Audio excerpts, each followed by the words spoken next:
What I would say is that men need to understand that there's a different meaning to what providing and being present is.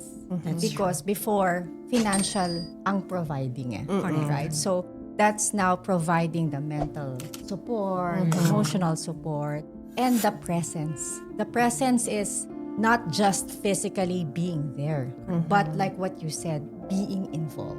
I think for me, people need to remember that our kids aren't just watching us, or they're not just listening to the words that we say or the actions, but really they're deciding based on what they see at home.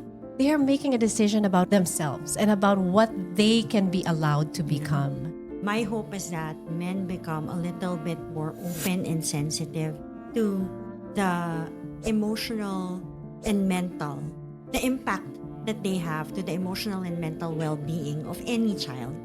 Gone are the days na ang mga tatay o fathers are just providers. Yes.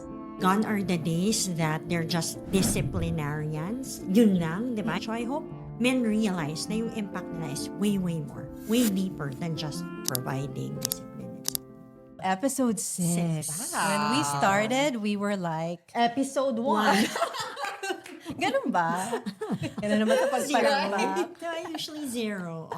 Masaya tayo. Masaya po kami. Masaya tayo today. It is a At bakit special. tayo naka? Yes. Neckties. Necktie. We are wearing neckties.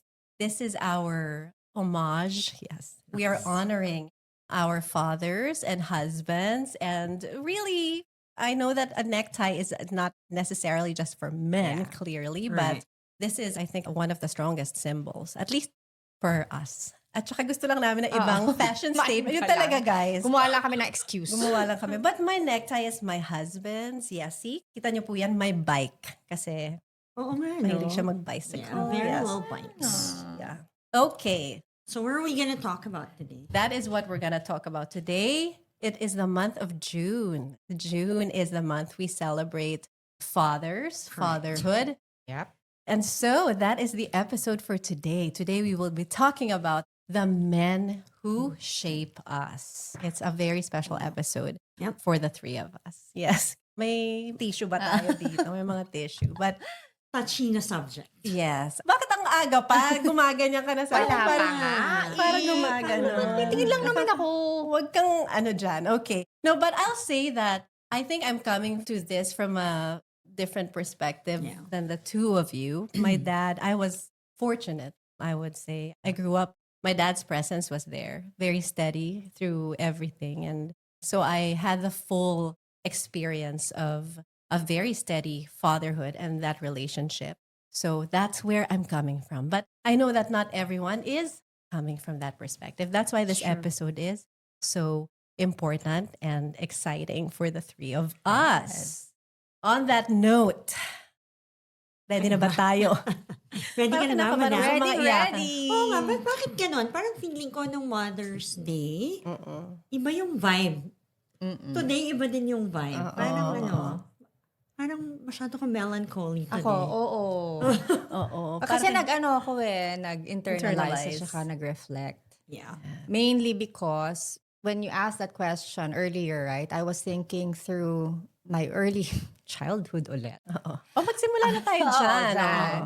And I would say that in a big part of my childhood, I was very lucky because the father figure in my life is not just one person, not just my dad, right? I was blessed with different father figures. I had my grandfather who played a very big role in my life. Of course, my dad.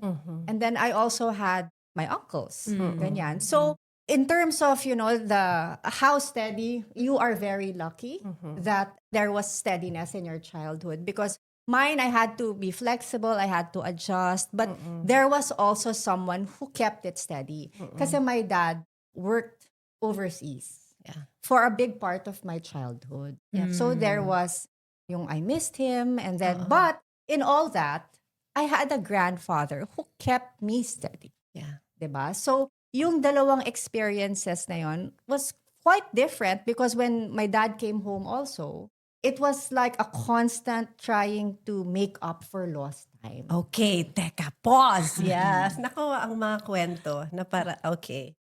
What about you? So the background of my father's story. So at a very young age, I think, I don't know, less than 5, my mom and dad separated already. So, they obviously lived their separate lives, etc. So most of my early childhood, just like Tonichi, I grew up with my lolo, my granddad, mga titos, ganyan, who actually held father figure for me. And it was a myriad of experiences, right? Kasi all my uncles then were bachelors. So, syempre, they were living their bachelor lives also, di ba? They were young. And my lolo obviously tried as best as he could, but most of my early childhood, I was really without a dad, right?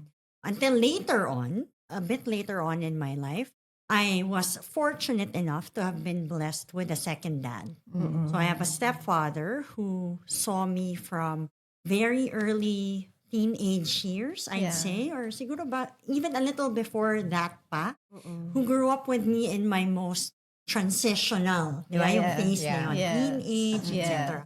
So I was very blessed to have him in my life. And, he's obviously still very present in my life today. So that's my background. Okay. So you both have unique background. Unique, I say unique, but I know a lot of our listeners and subscribers ang ating mga sangre. Ano ba yung sa sangre? Laging sangre. Okay. Total, mahilig naman tayo uminom ng sangria. Okay. Yun na po ang natin. Many of them have very similar stories to the two of you and to me as well, right? So you spoke about your dad coming back home and your stepfather. So the question is, what did fatherhood look like growing up? Whether it was with your dad trying to repair the relationship or you, your stepfather, coming into the picture. And for me, again, very steady. My dad, for me, it was about presence because my dad showed up for everything, every school event. He was VP and president and he always showed up. He worked in the pharmaceutical industry. Yun yung time na, yun yung malaki sa generation ng mga magulang natin. And so he was always every competition. I was on the debate team, back then. And he never missed a single inter-school. And he would prep with me. That was the constant presence that I experienced. And I feel like that's why I try to do that now for Max. So that's what fatherhood looked like for me. A steady presence, always showing up. Let's talk about your fatherhood stories. It's in contrast to that. Kasi my dad never went to school for me. And at the time, it wasn't like, I felt so bad. Hindi siya ganon. Okay lang, steady. But it was my grandfather who would go to the school. So as it relates to my dad, I think, like I said earlier, there was a lot of time where he tried to catch up. It was all about making up for the lost time. How old were you nung bumalik siya? Siguro mga 10. Okay, so it's kind of similar when your stepfather around came. same age. So parang 10 na. So I got away with a lot of things. At saka Spoiled ka na. Yes. Naging spoiled ako. I was the only girl. Yeah. So talagang para akong prinsesa sa kanya. He would always tell my brothers na di pwedeng maghugas ng pinggan si Tonichi dahil kailangan Kaya natin parang ingatan. ganda ng kamay. Kaya pala hindi ka marunong maghugas Ano ng ba yan? pinggan. Marunong ako. Pero that's kind of how my dad treated me when he came back. You know? So he did make up. It was, for me, he was a provider. So he focused on making sure that he could provide for us through bad times and good times talaga. Okay. And for you? Mine, obviously, for my biological dad, right?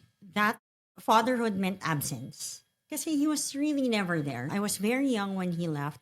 I had very little or limited memories of time with him. Yeah. Although I have to say, and my mom will attest to this, na sa aming dalawa ng brother ko, ako talaga yung favorite niya. Ako yung daddy's girl. And she calls me my Marie Claire. Yes. Right? So you can imagine He's a French. child, di ba? Oo. A child being left by her dad and not showing up at all. Yeah. As in, not even for like a special occasion, a birthday. Walang ganon. And that's why when my stepfather came into our lives, and mind you, my stepfather is 10 years younger than my mom. So nung umpisa, maraming mga, alam mo na, hesitations about their relationship. But he earned his way through proving and proving time and time again that, he deserved that spot. And growing up, dun sa transitional years that I was talking about, he showed me two very important things. Steady presence in a very silent yet consistent way. Yung hindi siya loud na, and he wouldn't even, he's not the type to kind of be grand Showy. about, Yes, grand yes. about things. Pero alam mo, isang lingon mo pa lang, alam mo nandyan Nandyan siya. siya. Uuwi ako sa hapon, alam ko, susunduin niya ako. And I don't even need to tell him na, pa, sunduin mo ako, ganun. Yeah. No, he's there, he knows. And when I need something for school, he'll be the one to ask me, may papabalik ka ba? May kailangan ka? Ganyan. Which, and that's why in previous episodes, I talked about being highly independent. I think it was because wala nga yung dad ko, diba? And my mom was an OFW. But when he came, Yes. uy, meron lang, Princess ka na. meron na That's- akong, kahit that's papano, nice. my stepdad was always there to say, you need something, I'm here if you need anything. And that's important. I feel like the step-parent dynamic is Yes. quite impactful, no? And people don't realize that. Absolutely. And I think yung sinabi ni Tonichi na father figure, right? Kasi fathers don't, even mothers to a certain extent, Yeah. they don't necessarily just come with blood relations, diba? Yes. Hindi laging dahil sa magkadugo kayo. And I am a very living testament to that, right? That's one of my life's greatest blessings, I would say. Yeah, and I really commend the men or the fathers who really stand up without being too loud. Yes. Because it's one thing to stand up and make the entire family feel like you are lucky because I'm taking care of you. Yes. And it's another thing when there's someone who's just there. You just know that he will be there. If everything falls apart, he will quietly take it up for you. Yeah. Agree. And that's how I felt my dad was too. No? And honestly, I feel like Sean is the same way. And maybe, and they say unconsciously, you kind of gravitate towards a certain kind of standard in men, right? Huwag tayong mag-delve into daddy issues dito, ha? Sa ibang meron yung to do and not to do. Be and not to sige. be. Sige Mamaya nga, doon tayo tayo sa dyan. to do. Okay. Oh. Okay. The question I was gonna ask was about what stays more or what makes a bigger impact. Is it a father's presence when they're there or their absence? Or is it maybe both because one is just a more damaging kind of impact? Because for me, obviously, presence is all I know. And I know that it compounds and it made me feel safe. Yeah. And it had a very positive effect on me, obviously, growing up. But on the flip side, the absence has a very, I should probably not be the one to describe it, but what is the remnant, I guess? What's the emotional I think cost for of me, the absence lingered on for quite a bit until somebody replaced that space. Yeah. Kasi the absence, like for example, when I was a very young kid, pag may mga school activities, right? Like family day or ganyan, hate na hate ko yan. Kasi my mom wouldn't be there. Obviously, she's working abroad, right? And can't blame her. She has to feed me and my brother, send us to school, etc. My dad wasn't there. So parang iniisip ko palagi, ano na naman gagawin ko doon, diba? And I was telling you this story that growing up, every recognition day, tatawagin Iyak ka na naman ako sa story mo. tatawagin ka sa stage, bibigyan ka ng ribbon or for some achievement. And I would not come with any parent. Oh my God. As a parent na, Buti na lang hindi ako ina-awardan. okay, sige. I would not Kakaloka ka. Yun talaga May yung point ka dun, ano mo. madam. Alam Okay. mo, actually. Congratulations Mali ko rin sa'yo. yun eh. Mali Bakit ko ka rin kasi yun. Dapat kasi nagpa-award pa ako Ba eh. yan? So, I wouldn't come with any parent. And there were some years that my teachers would actually step up Yeah. because they know what my family background is. And my teachers, very, very thankful to them that, some of them would even before it starts, tatanungin na nila ako, Claire, may kasama ka ba? Is your lola here? Ganyan. Kasi my lola was also busy. Ganyan. Tapos sabihin ko, wala po. O sige, pag tinawag ka na, ako na lang magsasabit sa'yo. Ganyan. So, okay naman yon. The presence, though, was a much, much more enjoyable experience for me when my stepdad came into my life. And now I'm talking about pa-JS prom na ako, mga ganyan. Yes. He would drive JS. me around. Even when I was working, hindi ako niyan pagkukummutein. He would drive me to and from work on a daily basis. At mind you, student trabaho ko San Pedro, Laguna ang bahay namin. Diba? So for him to wake up at night, and there were times na wala kaming sasakyan, he would commute with me. Uuwi lang Para siya, may magbabas kasama kami, ka. para lang may kasama ako. So, the presence was a much more, I guess, fulfilling emotion for me. I never tell him these stuff kasi hindi siya masyadong, kagaya nga sabi ko, diba, hindi siya showy, hindi siya grandiose. But it stayed with me. And it kind of molded into my head na, someday, pag nag-asawa ako, ganitong tao ang hahanapin ko and somebody who would really take care of you without too much words or again, not being loud, just the silent, consistent person that's there. Which I found naman. You found him. Yes. Okay. Ako, for me, what left a mark was really the absence. Not in a very bad way, because the absence made me stronger, made me more self-reliant. Right. Ganyan. And like I said earlier, it made me more independent at a young age. But the presence was really more towards, I experienced gratitude because of the presence of people, the father figures, who did not have to be the father figure, but they became. Right. They stepped up. And without them telling me na, buti nga, swerte mo na nandito ako. That became like, I was very grateful that there were those kinds of men in my life. Yes. That's true. So even when your dad came back, the absence stayed with you pa rin. Parang mas naging malaki yung impact nun sa'yo, even with it. It did. Because siguro, even kasi when he came back already, he was a very busy person. He was a businessman. So he was really different places, ganyan. So he would travel a lot. Kaya I really learned how to take care of myself. Okay.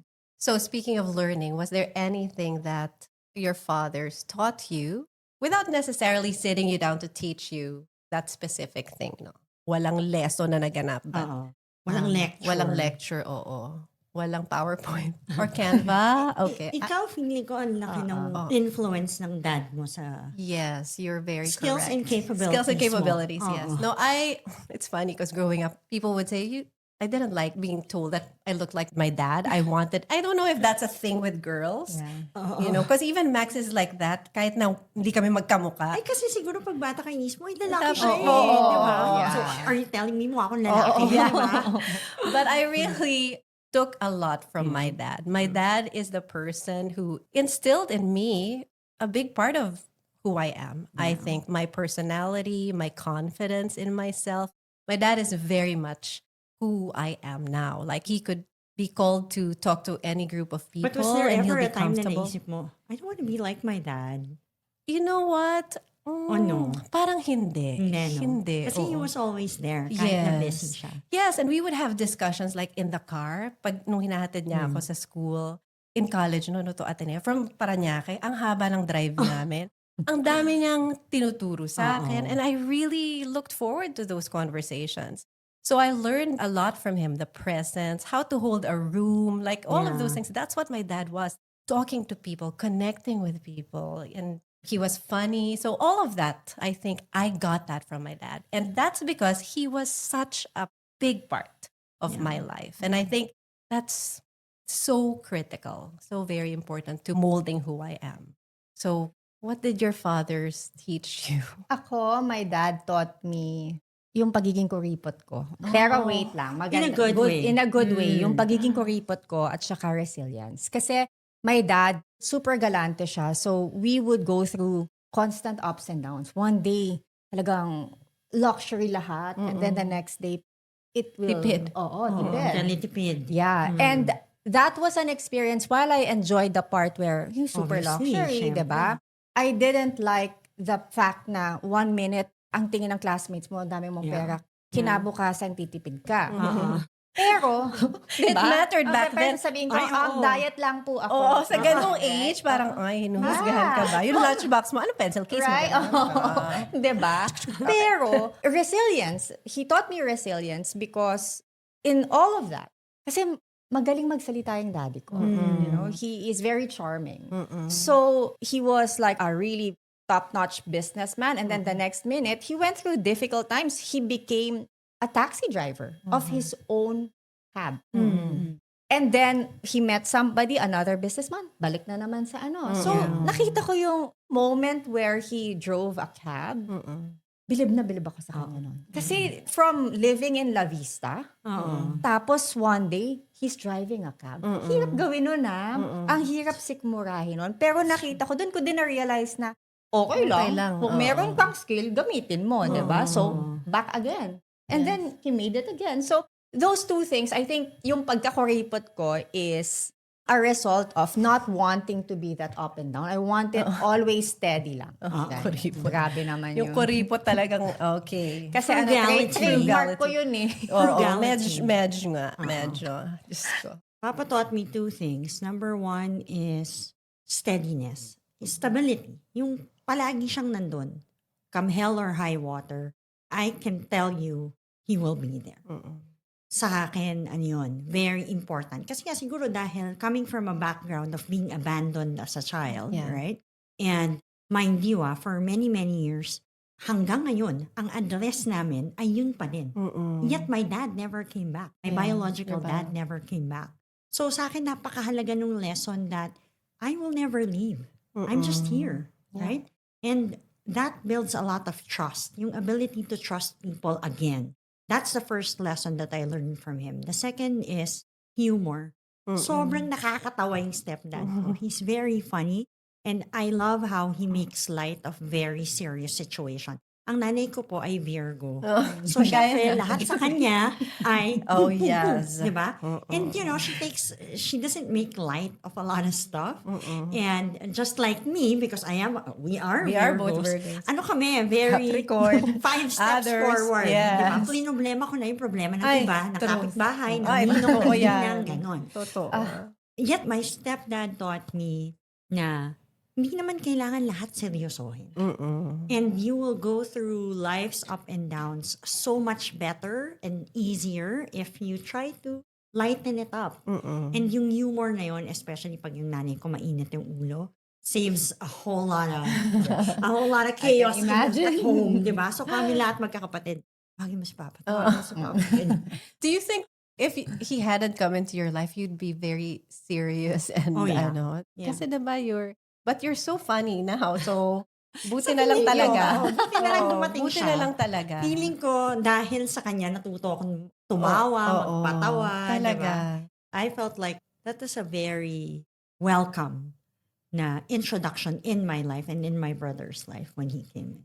Okay. You know, when we were prepping for this episode, when we were thinking about questions, one of the questions that we came across, do you think children absorb a father's silence differently from a mother's silence? Oh, yeah. And this one, from the perspective of, because my dad was the authority at home, and if he was silent, you knew that you're in trouble. Yes. Kagaya po nung umuwi ako ng 4:00 ng umaga. Kahit sino Trouble naman, po ako doon talaga. Oo. Yes. Buti hindi ako nabato although, yung bag ko nasa labas. Buti talaga. Now I realize it was just an act. Yeah, But of course, back then parang, bakit? Dahil nag-date ako hanggang 4 a.m. Ganon. God, now that I'm a parent, the thought of Max doing that, don't do that. But yeah, the father's silence. But again, because he was authority in my home. Yeah. In our house now, Max will say, I think, when I'm angry, she's more worried about that. I did ask her once, and she feels like it's tougher when I'm mad than her papa. But that's because her papa is like, she has him wrapped around her little finger. Syempre. So, what about for I learned this from my son. Red is 22 now, but I remember when he was younger, when Fonzie was still around, he did tell me na when dad is silent, he knows na, yun nga, I'm in trouble, dad's angry. When mom is silent, it's disappointment. Yeah. And to him, he said the same thing. He's more bothered about disappointment than anger. Kasi I think if there's one thing, no, in a household, the kids know, I know this is not true for every household, but in an ideal setup, the kids know that they're well loved. Na kahit magalit ka, mawawala din yun. Yes. Diba? Natural sa magulang yung nagagalit, ganyan. And they know that it's gonna go away and things are gonna get better again. Pag disappointment kasi medyo mas mahaba yung sting, mas malalim yung sting. And that's what he told me, and I learned that from him na I'm not so much worried that you'll get angry at me or that when he's in trouble with his dad, it's the disappointment that he's more fearful of getting himself into, yung disappointing me. And I think that's how they define it. When my dad's silent, this is what it means. When my mom is silent, this is probably what it means, right? So, Ako kasi hindi nagagalit daddy ko. Kala ko ikaw hindi ka nagagalit. Kasi ako eh. Ah. As in, pag hindi sinabi ng nagagalit. daddy ko, 12 midnight, be home. Ay. As in, sunod. talaga humahari basta ko. Okay. Kahit ako Very nagdadrive. good. Kakato ka, Papa, I'm home. So, mabait ako as a Okay. child. Yeah, yeah. Oo, mabait ako even in college. Yung curfew pa drive talaga ako, ang yes. inano niya, An hina-highlight. example niya. So, I didn't have a lot of experiences where I was wondering whether The silence. meant yes, the something. silence mattered because during that time when I experienced either his anger or his happiness, he was silent. Yeah. In both Ah, scenarios. yeah. Yeah. That's interesting. Now at home, yeah. ngayon, my kids know that they will get their way with their dad. So I'm the You're the authority. Yes. You're the... Pero hindi ka silent. hindi ako silent at home. Oh, no, I'm not silent. And largely When you're because, largely because Molly pushes me to do that. Yeah. So for example, kagabi, sabi ni Savi, Daddy, can I have popcorn? No, sabi ko. Ako sumagot, no, it's not a weekend. Okay. But it's almost a weekend. My point. Sabi ng daddy niya. That's true. It's almost a weekend. That's true. So wala ka nagawa. Bagsak, oo. Yung authority na wala. Nabali. Ay, nga mo na holiday naman daw kasi. Totoo. So it's a long Alam mo, weekend. totoo. Ito naman. Yes. So, ayan kaya. Inaway din. Okay.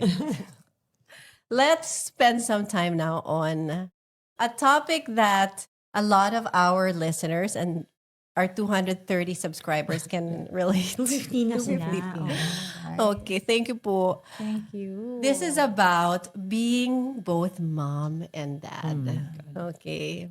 Obviously, your moms had to be both mom and dad Yes. for some time for you both. And so let's talk about what that's like. I guess more from your perspective.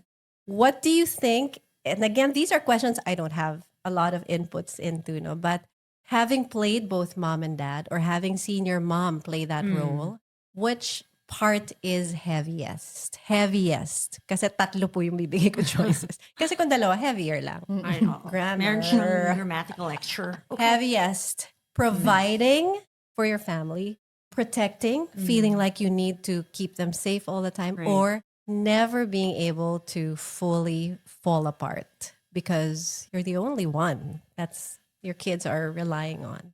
I think for me, it's the last part. Can't fall apart. Oh, it can't fall apart. At least not, especially not in front of them. Yeah. Right? Through my single parenthood journey, the providing, thank God, Yes. right, is something that I'm capable to do. In all transparency, obviously, kaya ko naman na buhayin yung mga bata and provide whatever it is that they need. So I think to me, God blessed me more than enough to get that area covered. The protecting side, syempre, hindi palaging ikaw lang. Sometimes, you have people Yeah. around you that helps you do that. The ates at home and whoever else that kind of helps you achieve that goal. The falling apart, I think, is the most, yun yung pinaka-challenging na part sa akin. Kasi, nung nandyan pa si Fons, pag naiirita na ako, o kaya feeling ko I'm overwhelmed with work and they need Yes. my attention on something, or I just can't deal with it right now, mayroon akong point of escalation. Yes, correct. Sasabihin ko, doon ka sa daddy mo. Kausapin mo yung daddy mo, Dad, ikaw na kumausap neto. Yeah. Pero, when he passed away, obviously had to be both, right? The balance of good cop, bad cop. Ang hirap nun napakahirap niyang gawin na ikaw na nagalit, ikaw pa magpapaliwanag, tapos mamaya aamuhin mo din. Napakahirap ng part na yon. So there are days na you also want to be able to breathe, yung ikaw lang, yung parang, mamaya mo na ako kausapin. Di ba? Pero you can't do that. So that to me is the most challenging part. Kasi nga, again, wala kang business continuity. Yes. Wala akong wala. escalation path. Yes, Di ba? It's all me. And that to me is the most difficult piece. Copy-paste lang ako dun. Dito. Oo. Hindi, I think you're right on target, right? It's the same. So, protecting, parang it's so natural naman for us to do that. Providing, thank God. Yeah. You know, we can. Salamat. Yes. Oo. Pero you cannot fall apart. One instance that I will never forget was when we were in the embassy, trying to get the foreign passport of my kids. And they needed the confirmation of their dad. So I gave the contact number and I said, you can contact him and he will say that confirmed. So I was with the kids, the two kids.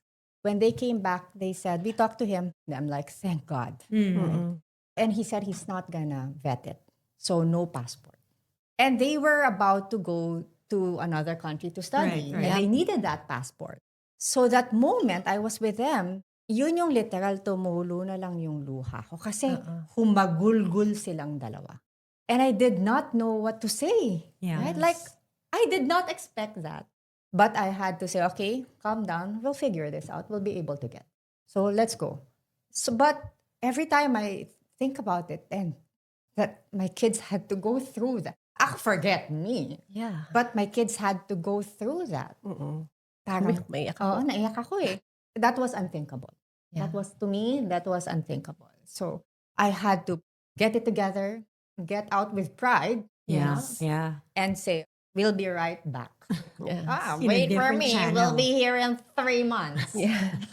So And ganun. you did it. And we did, Yes. right? So yun siguro, that was one example of yung talagang ang hirap to keep it together. Yeah. Yes. What do people romanticize about that? Like about being a strong single mom. They just don't understand it, actually.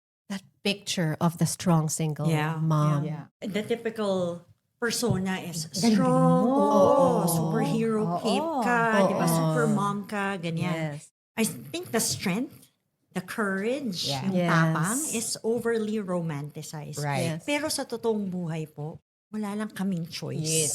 Ako, personally, diba? Wala akong choice. I have to be that. Yes. And in fact, I was telling the girls in, some of our sangria sessions na growing up, wala akong ibang pinangarap kundi magkaroon ng buong pamilya na lumalabas pag weekends. Yes. Na gusto ko lang, after ng whole week, whether that's work or school for the kids, we would all go out, eat sa Jollibee, di ba? Or go to the mall. Parang or do commercial, something. ano? Oo, di ba? Yung ganun lang.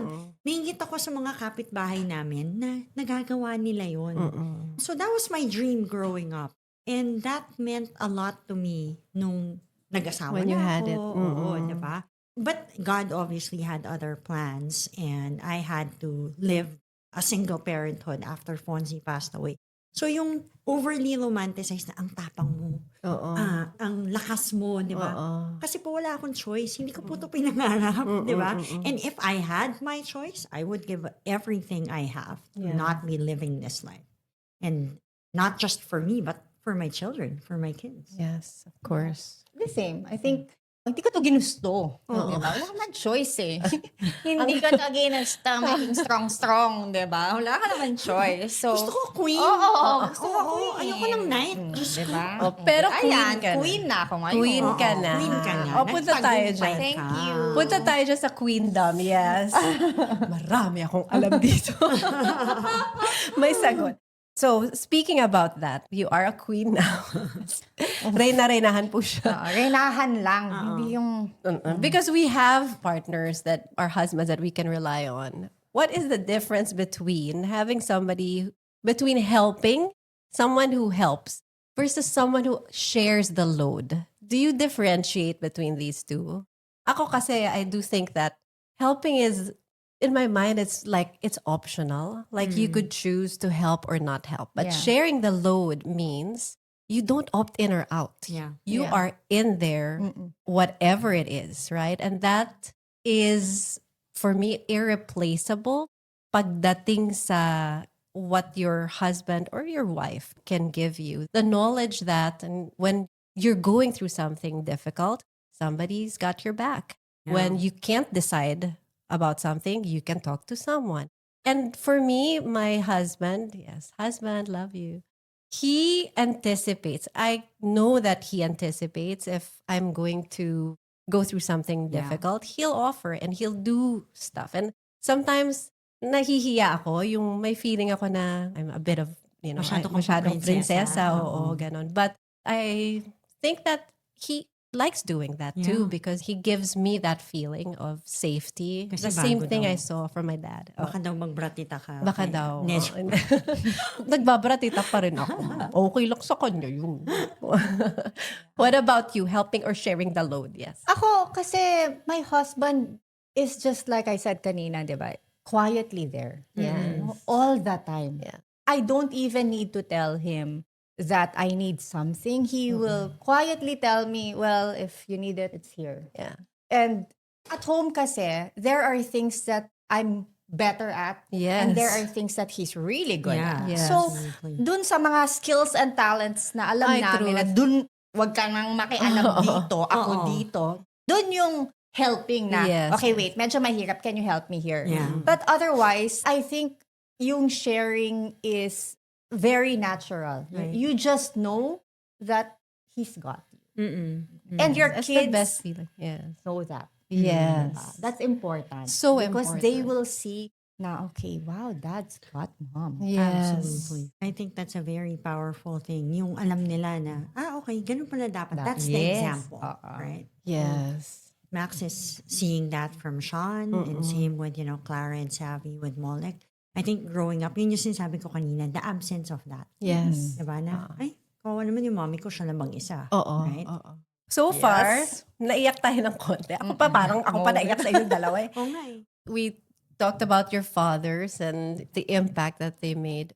Have you forgiven your dads for what you missed? It's not about that. It's just the reality that pag wala kang memories and emotions or experiences with a person, I really can't say love. Yes. Right? Yes. I will say though that obviously I respect Yes. the person that he was, obviously the genes that he gave me and my brother. My mom married my dad out of love. Yeah. So, diba, I'm sure he had very good qualities. But I would say though that forgiveness came very late. Kasi nung dumating na yung stepdad ko, dumating na si Fonzie sa buhay ko, dun lang masasabi ko that I was completely healed Yeah. with that absence. Yeah. That feeling of empty, void, that all went away. When I married Fonzie, when I grew up with my stepdad, I remember Fonzie telling me na we are so blessed in our lives. Do you really want our kids to grow up inheriting whatever resentment you had or bitterness you had from your father? So that came way, way later. In fact, he already passed away Yeah. when that forgiveness came. But it did, right? And to me, it's just a thing of the past now. Yeah. I learned from it. I picked up a lot from that experience. It's part of who I am. Yeah. And I will not shy away from telling people that despite that background, despite that very painful experience in my life, you will also see another perspective, which is people will come. Yeah. Good people will come. Yeah. And To they show will, diba, to show you the exact opposite. Yeah. Ako, I don't think forgiveness is necessary for my dad because, like I said, my dad, I never felt unloved. Yeah. I never felt abandoned. Yes. It was, I missed yung what I thought was a regular childhood. Yeah. Yun lang. And I think when he came home, he made that time he spent with me count. Bumawi. Bumawi siya. Bawing-bawi naman din Bawing-bawi. siya. Yes. So, I don't think forgiveness, I have wished things were different. Maybe not even.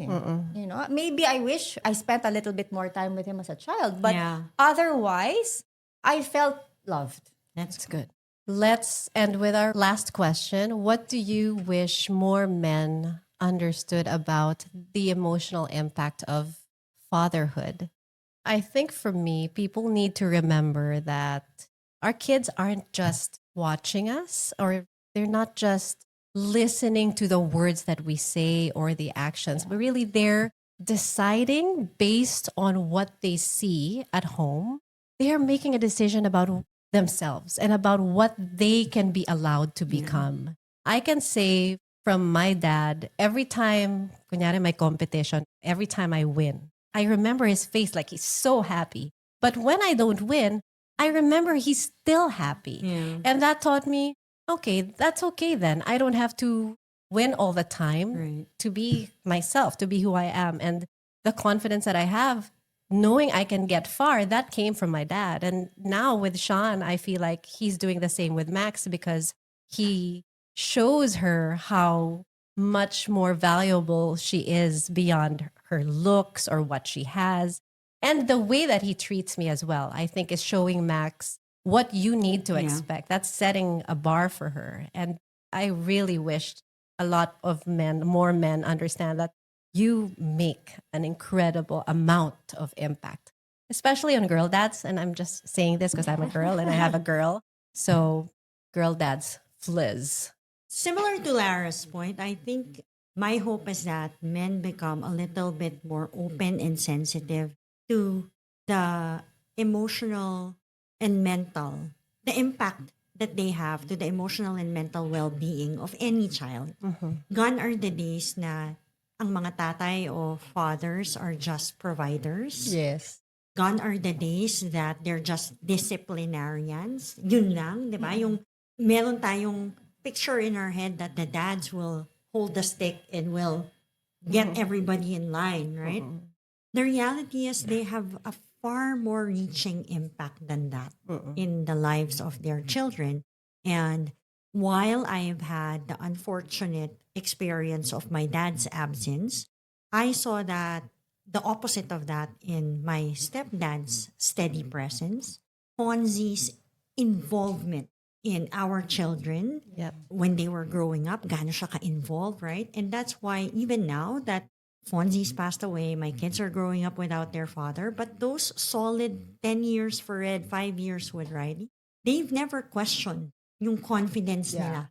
They never questioned whether they were loved or they were secure because Fonzie was there and, you know, very hands-on, very deeply engaged. So I hope men realize na yung impact nila is way, way more, way deeper than just providing discipline, etc.